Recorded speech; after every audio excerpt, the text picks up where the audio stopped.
Hi, I'm Sandy, and welcome to Life with Sandy.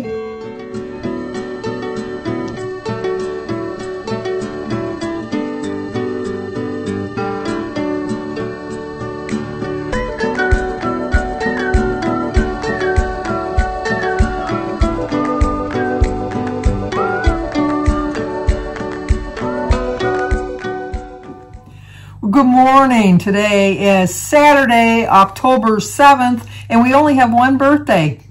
Today is Sparklin' Susan, Susan Radar, or Radar, R-A-D-A-R. It's Susan's birthday.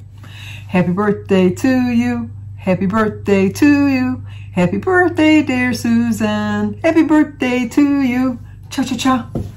Well, I hope you're enjoying a nice, good cup of coffee because you seem to love coffee. But today is Susan's birthday, and Sparklin' Susan, you're all alone on your birthday today. Also, today is the 10th anniversary of Jimmy and Samantha being together.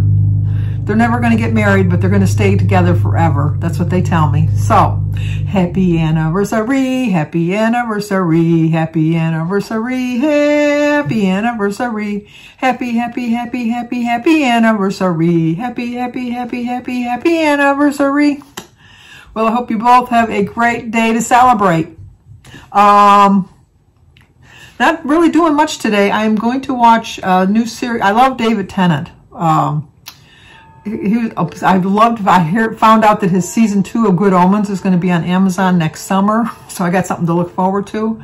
I've never seen him in anything that I didn't like. I really enjoy his acting. So he's got a new show on Netflix called The Inside Man with Stanley Tucci, who's another actor. I think he's a character actor, but he's really good. He's in a lot of things that I really liked. I just watched him last week. He was in Road to Perdition, which is another one of my favorite Tom Hanks movies. I love The Road to Perdition. I watch it every time it's on. But I'm going to watch that this afternoon. I'm also watching on Peacock, Friend of the Family. I saw the documentary back in, I think it was 2017 or 2019 on Netflix. But I guess the actual girl that was kidnapped and her mother are the producers of this miniseries. And so they wanted to give you a deeper look into it because she felt that her parents were kind of vilified because it really was a different time back then. It really was. It was back in the 70s. I've watched one episode, and it just, in the one episode, the mother had to leave to go talk to a neighbor who was like down the block. And so she left her 2 boys who were like probably 9 or 10 to watch her little baby sister because she was going to be right back. That's how it was. I mean, you would never think of doing that nowadays. And it shows too, because I've only watched one episode, but it just brought back memories of like a whole group of kids walking to school. I mean, can you imagine walking to school? But I remember it was just, and you would walk and you'd have your own little cliques, but we'd call them groups or friends, you know, and you'd be walking and there'd be like you be here and there'd be another group across the street and there might be some like a block behind you and another one block behind you. It was like a whole swarm of kids because very rarely did you get a ride to school. I don't remember walking to school in the rain, but I'll tell you, I walked to school in the rain because my mother only had one car. My parents only had one car. And I do know that when my mother needed the car for the day, we had to get up so early in the morning to drive my father to work. And then when we picked him up, we had to get there so early so that when my dad came out, he didn't have to look for us. We were right there in the front row waiting for him. So, but I was just, like, I was talking with my kids the other day just about how things are so much different. They're just so different nowadays. And I know that my parents probably thought the same thing when we were growing up. It was like, oh, I wish my kids could have grown up when I grew up because things are so much different. But I really do think since they invented the phone that you can carry on in your pocket wherever you go, it's a whole new world. And it really is. It's a whole new world. And it's for everything that they give you to take up less of your time, it takes up more of your time. It was supposed to make your life easier, and I think if anything, it's made it harder with everything. Like, sorry, got a bird out there. He was sitting on top of a John Deere. John Deere is a deer that my cousin's husband, Dale, made for me. Well, made for Jim and I, but I claimed it as mine. It's made out of birchwood, and it's a deer, so we called it John Deere. I had it by the front door in the winter last year because he gave it to me for the winter, but then I put it under my bird feeder, and the birds seem to love to sit on it and just hop back and forth with it. So anyway, where was I going with this? Oh, but I mean, it was just, you know, like you can do a thing to track your phone so you know where somebody is all of the time. So nobody has any private time, really, unless you know, disable you can disable the app. But it's just, when we leave in the morning, my mother would say, as long as you're home by dinner, make sure you're home by dinner. If we weren't sitting down by the time my father sat down for dinner, you didn't eat dinner that night. It was just a rule, and it was, my dad would always like kind of wait, like my mother would have everything on the table and she'd, come on, Dad, let's eat, and maybe Mike wasn't there or Sue wasn't there or maybe I wasn't there. And he says, oh, just a minute, I'll be right there, giving us that last ditch effort to get there on time. But as soon as he sat down, you could slip in the door. Don't try to slip into that seat because goodbye. You knew to be here on time. You need to be here. I think that's where I got my being on time, because you just didn't want, is it any wonder? Remember one of the myths they told you when you were growing up? Eat all your food, you're going to be big and strong.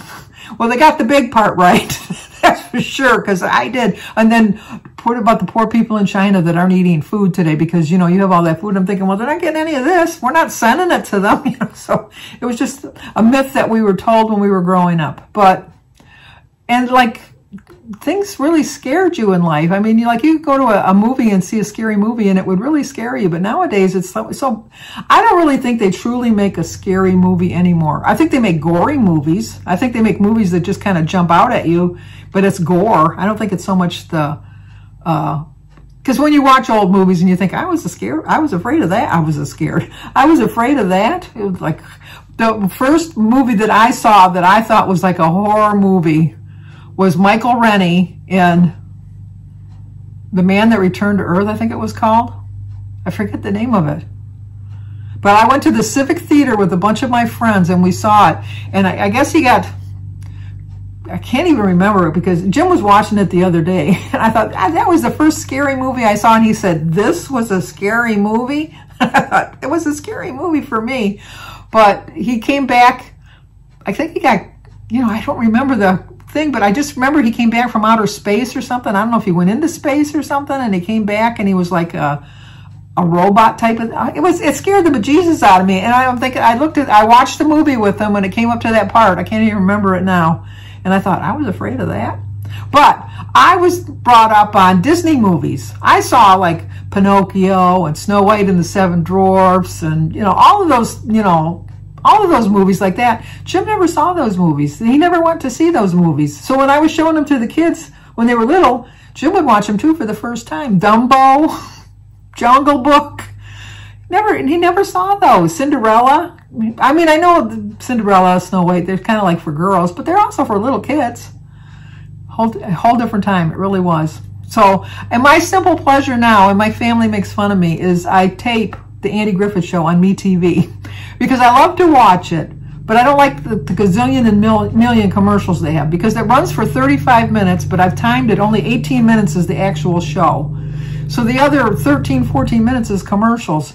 So I tape the whole block of them each day, and then I just sit down and I watch them without the commercials. And just zip, zip, zip. Now I have a Andy Griffith VCR tape, but I have a VCR, but it's not connected. And I know I could probably get it on DVD and that, but it's just the simple pleasure of watching it on TV. I don't know, it's just kind of different.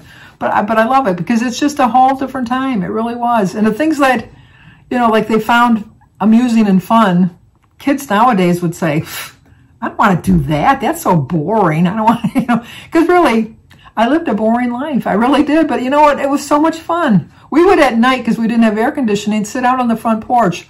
All the neighbors would sit out on the front porch and we would like, hi, how you doing? Or they'd go for a walk by you and, you would talk to them.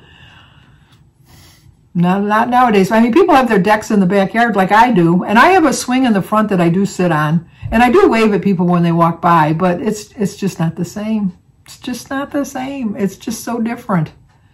But I was talking to, who was I talking to? Oh, David, when we went to bring Kathleen the chairs.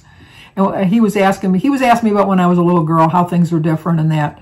And he said, because tonight, well, you know, we were talking about something and he was saying that he had to go to the store. And I go, you know, when I was growing up, way back in the 50s, that I remember stores were not open after 5 o'clock. They were closed. Grocery stores, department stores, you know, drug stores, all of those stores, they were all closed. And the only time they were open, which I remember because my best friend Sue, her mother worked at J.L. Hudson's, which is now Macy's. But she would work on Monday nights and Thursday nights. Those are the only 2 nights that they were open till 9 o'clock. And they were never open on Sunday. Nothing was open on Sunday. Forget it. That was you going to church on Sunday. And if you didn't have it on Saturday, if you didn't buy it on Saturday before 5 o'clock, you didn't get it until Monday morning. That was just the way it was. But now, with everything open, it just angers me. I will not, even if I need a stick of butter, will not go to the store on Thanksgiving Day. Because I just feel bad for the people that are working. Now, maybe they don't have a problem working because they can get extra money for working on that day. But I just think that holidays should be holidays. They should be like like Christy. I can't tell you the last time Christy and Aaron had their Thanksgiving dinner with us, because Boston Market is open on Thanksgiving, and both Christy and Aaron work on Thanksgiving. They work at the market there. And it's just, I know. I'm getting really nostalgic right now. I don't know why, but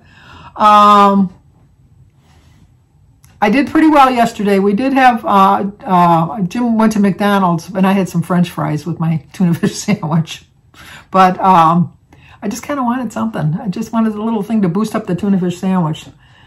But other than that, I think I'm doing really well. I'm doing pretty good. And it's just kind of, I just think I need this kind of a break right now. Not to stop trying to lose weight, because that's not what I'm saying. I just need sort of a break just to kind of recharge. I think I need a recharging period. And I do really well in the colder months. I really do. When I gained my weight back, it was in the warmer months. It really was, because I was looking back at my tracker. And from like, believe it or not, from December until March is my best losing time, because I love the cozy feeling of like wrapping up in a blanket and having a hot cup of tea or something like that. Occasional hot chocolate, which is, I have a sugar-free hot chocolate that I do like by Nestle. And I have a Swiss, I think it's Swiss Miss with the little marshmallows in it, which is a sugar-free one. So, I mean, I do enjoy little treats like that during the colder months. So I'm really looking forward to having a productive colder weather. But for now, I just think I need to ease into it, recharge a little bit, and just not beat myself up, because I think I've been beating myself up, and then I get discouraged, and then I go back to going crazy again, and I don't want to do that anymore. So for now, just taking a tiny little break. Like I said, a pound or less a week I'm fine with, but there'll come a time that I'm going to strive to get a little bit more than a pound a week. But that point is not just yet. I just haven't reached that point yet.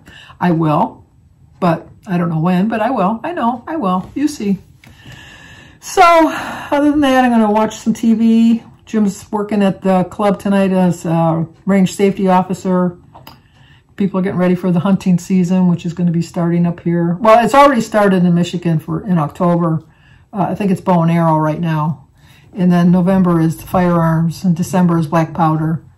So, Jim needs to restock. Jim eats everything that he gets. I mean, he eats whatever you can eat on that animal, he does eat. I mean, it's like he eats the liver and all that stuff.